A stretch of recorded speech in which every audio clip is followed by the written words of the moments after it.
Hi friends, this is Umesh Malviya.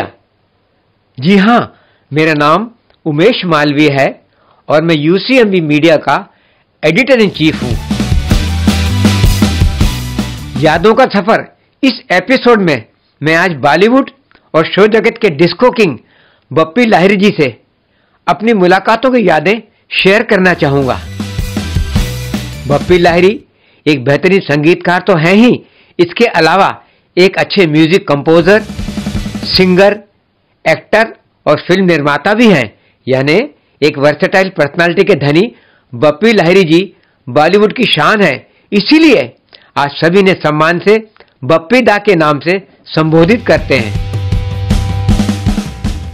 Bappi दा से मेरी पहली मुलाकात सन 1985 में उनके मुंबई स्थित बंगले में उनके एक विशेष शो बप्पी लाहिरी नाइट समारोह के सिलसिले में हुई थी। यह समारोह आरसीएफ और नेशनल सेंटर फॉर हैंडीकैप्ड इस एनजीओ संस्था द्वारा जॉइंटली ऑर्गेनाइज किया गया था, जिसके लिए आरसीएफ स्पोर्ट्स क्लब का विशाल स्टेडियम चुना गया था। उस समय इस एनजीओ के प्रेसिडेंट क्रिकेटर विजय मर्चेंट थे। बप्पी दा के घर हम लोगों के साथ इस एनजीओ की तरफ से विजय मर्चेंट जी गए थे और आरसीएफ के मैनेजमेंट ने इस समारोह को ऑर्गेनाइज करने की पूर्ण जिम्मेदारी मुझे सौंपी थी। इस कार्यक्रम के मुख्य अतिथि के लिए बप्पी जी ने सुप्रसिद्ध गायिका आशा भोसले जी के नाम का सुझाव दिया था, जिसे सभी ने पसंद किया और बप्पी जी ने स्वयं व्यक्तिगत तौर पर आशा जी से संपर्क किया और बप्पी जी के अनुरोध पर ही आशा जी ने समारोह में मुख्य अतिथि के तौर पर आकर कार्यक्रम की शोभा बढ़ाई। इस कार्यक्रम की अध्यक्षता आरसीएफ के तत्कालीन सीएमडी श्री दलीप सिंह ने की थी। सौभाग्य से मुझे स्वागत समारोह की एंकरिंग करने का अवसर भी मिला।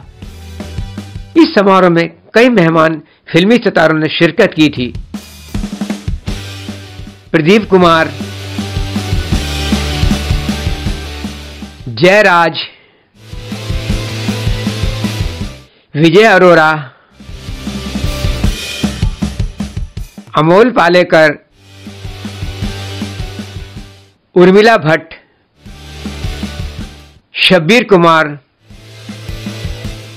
पॉलसन इत्यादि।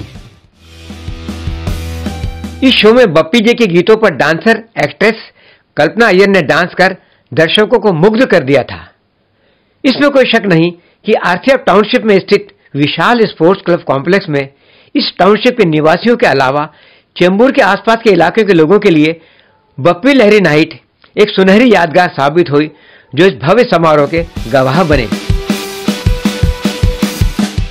बप्पी दा अपने जन्मदिन बड़े ही उत्साह से मनाते हैं। इनके कुछ जन्मदिन समारोह मैंने अटेंड किए हैं। बप्पी दा के सरल स्वभाव और लोकप्रियता के कारण शो जगत और संगीत जगत की दुनिया के कई बड़ी शख्सियतें उनके जन्मदिन पर उन्हें शुभकामनाएं देने आती हैं।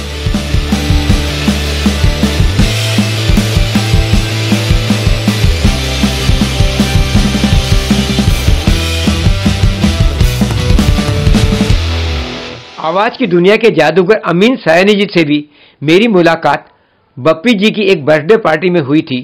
तभी रेडियो सिलोन की बिनाका गीतमाला की यादें ताजी हो गई और उस अनौपचारिक भेंट को भुलाया नहीं जा सकता।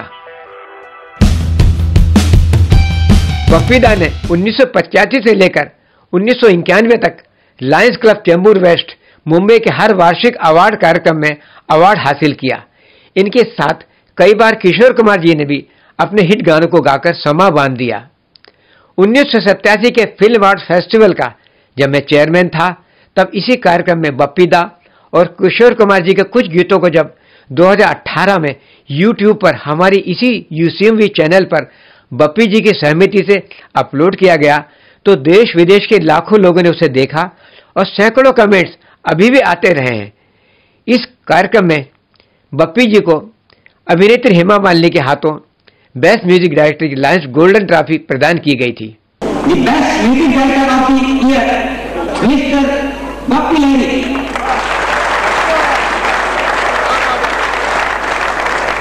मिस्टर बप्पी लाहिरी और इन्हें आवाज देंगी श्रीमती हेमा मालिनी।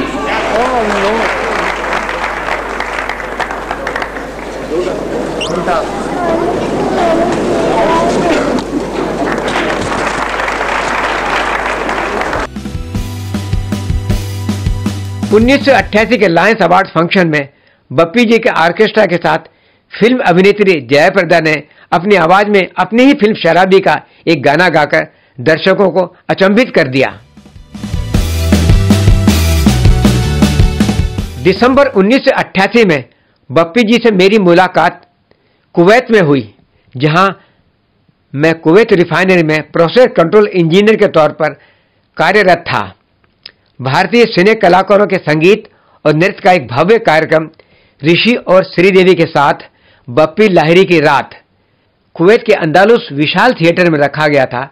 इसमें ऋषि कपूर और बप्पी लाहिरी के साथ कई लोकप्रिय कलाकारों ने हिस्सा लिया, जैसे नूतन, श्रीदेवी, अनुपम खेर, सईद जाफरी इत्यादि, जिन्हें प्रसिद्ध फिल्मकार यश चोपड़ा अपने ग्रुप के तौर पर ले गए थे।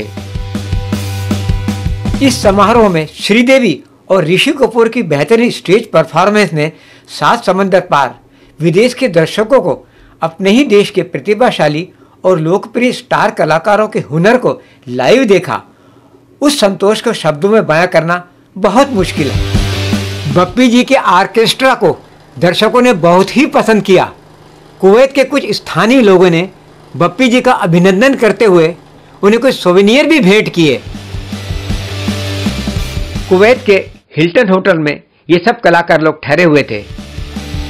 कार्यक्रम के एक दिन पहले भारतीय दूतावास में इनके स्वागत में एक लंच का आयोजन भी किया गया था, जिसमें कुवैत स्थित भारत के राजदूत श्री एन झा और बप्पी जी के परिवार के अलावा श्रीदेवी, ऋषि कपूर, अनुपम खेर, यश चोपड़ा आदि शामिल हुए थे।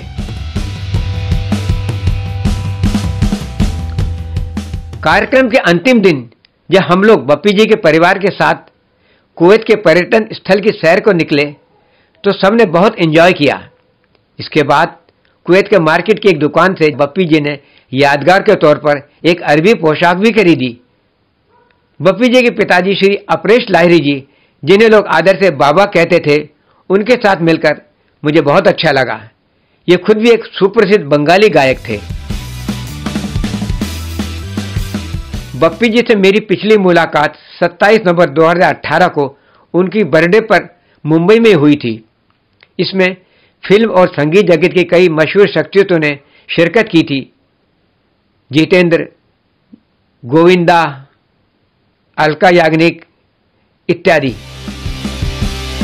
बप्पी जी मुझसे और मेरे परिवार के लोगों से इस कार्यक्रम में बहुत ही आत्मीयता से मिले। दोस्तों, आज बप्पी दा जैसे हरफनमौला कलाकार ने बॉलीवुड और संगीत की दुनिया में अपनी कड़ी मेहनत और तपस्या से जो कुछ भी हासिल किया है और जिस मुकाम तक पहुंचे हैं, बिरले ही यहां तक पहुंच पाते हैं। फिल्म म्यूजिक में पॉप म्यूजिक मिक्स करने का श्रेय बप्पी दा को ही जाता है और इनके इस प्रयोग ने बॉलीवुड की दिशा ही बदल कर रख दी है। शोबिज वर्ल्ड में जहां भी बप्पी दा जाते हैं, सभी लोग उनको दिल से सम्मान देते हैं। हम इनकी लंबी उम्र और उत्तम स्वास्थ्य की कामना करते हैं। इसमें कोई शक नहीं है कि बप्पी दा एक बहुमुखी प्रतिभा के मालिक हैं। मुंबई माया नगरी के जाने माने फिल्म जर्नलिस्ट श्री चैतन्य पादुकोण, जिन्हें उनकी बेहतरीन पत्रकारिता के लिए दादा साहेब फाल्के एकेडमी अवार्ड से सम्मानित किया जा चुका है, वे इनके बारे में क्या कहते हैं, उनसे ही सुनिए। नमस्ते Umesh Malviya ji, thank you very much for having me on your show. हमारे प्यारे बप्पी दा यानी कि बप्पी लहरी, जो पिछले 40 साल से ज़्यादा फिल्म इंडस्ट्री में ही has been the melody king, मतलब डिस्को किंग तो है ही, मैं उनको मेलोडी किंग मानता हूँ, क्योंकि इंटरनेशनली एंड नेशनली उन्होंने जितने भी अलग अलग जॉनर्स म्यूज़िक के हैं, वर्ल्ड म्यूज़िक के और इंडियन रीजनल फोक म्यूज़िक, हर किसी किस्म का उन्होंने म्यूज़िक का जो मतलब बेस पर उन्होंने गाने कंपोज किए हैं। खुद भी बहुत बढ़िया बेहतरीन यूनिक वॉइस के सिंगर भी हैं और मैं तो समझता हूँ कि लोग उनको सिर्फ डिस्को किंग के नाम से जानते हैं। मैं उनको मानता हूँ as a versatile melody king, क्योंकि उन्होंने इतने अच्छे मतलब दिल को छू लेने वाले इमोशनल गाने बनाए हैं, जैसे चलते चलते, या फिर उनका जो मेलोडी वाला गाना है मंजिलें अपनी जगह, जिसको किशोर दा ने गाया था, और उसी गाने को फिल्म फेयर अवार्ड मिला था, और बप्पी दा को भी शराबी उस फिल्म के लिए फिल्म फेयर अवार्ड मिला था। तो Bappi da is very versatile, मतलब डिस्को तो उनका सबसे हाईलाइट वाला डायमेंशन है, लेकिन he is good in all the genres of world music and Indian music. और to conclude I would say Bappi दा का एक बहुत ही पॉपुलर गाना है फिल्म जख्मी का, नथिंग इज इम्पॉसिबल, जो किशोर दा और रफ़ी ने गाया है। तो मेरे लिए बप्पी दा का ये मंत्र है कि नथिंग इज इम्पॉसिबल, यानी कि उन्होंने जो भी करना था, मतलब जो कुछ भी मुमकिन है, जो पॉसिबल है, उन्होंने म्यूजिक में अचीव किया है। और मैं तो उनको मतलब एवरग्रीन मेलोडी मोनार्क यानी कि बादशाह ऑफ बॉलीवुड म्यूजिक मानता हूँ। विशिंग यू बप्पी दा all the very best, long life, active life, creative life and a very healthy life. दोस्तों, यादों के सफर के अपने कुछ पिछले एपिसोड्स में मैं आपके साथ रेखा, अमिताभ बच्चन, हेमा मालिनी, रिक्कू, मीनाक्षी शेषाद्री, इनके साथ अपनी मुलाकातों के यादगार पल शेयर कर चुका हूं, जिसे कई दर्शकों ने पसंद कर हमें कई उत्साहवर्धक कमेंट्स भेजे हैं। उन सबका बहुत बहुत शुक्रिया। दोस्तों, आगे भी अपनी इस UCMB चैनल पर मैं फिल्म जगत की और भी कई बड़ी हस्तियों से अपनी मुलाकातों के रोचक संस्मरण यादों के सफर की इस सीरीज के अंतर्गत प्रस्तुत करता रहूंगा, और मुझे पूर्ण विश्वास है कि मेरे कलेक्शन के फोटो, वीडियो आदि से भरपूर इस सीरीज को आप अवश्य पसंद करते रहेंगे। आप इस चैनल को अवश्य सब्सक्राइब कीजिए ताकि समय पर आप उन्हें देख सकें और अपने वैल्यूएबल कमेंट देकर हमारा उत्साह बढ़ाएं। धन्यवाद।